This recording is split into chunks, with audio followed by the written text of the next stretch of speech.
just like to cook, and I like the smell, and I like making food.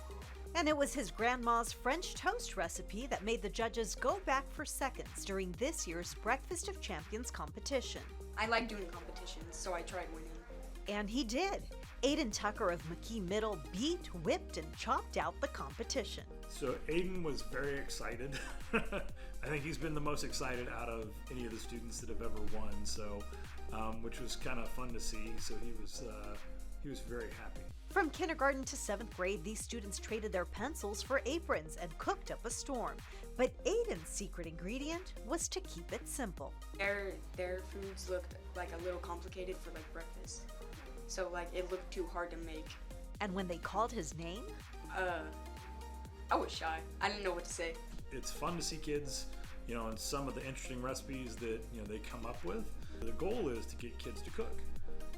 Cooking is a lifelong skill that they will learn, and if they learn, they'll never forget. They'll be able to feed themselves forever. My staff really enjoy doing this. This is, highlight of their year. They get to, see the excitement out of the kids. They don't always get to see that side of it. So that's a big plus for them. And if you want to be our next Breakfast of Champions winner, I would tell them to try their best.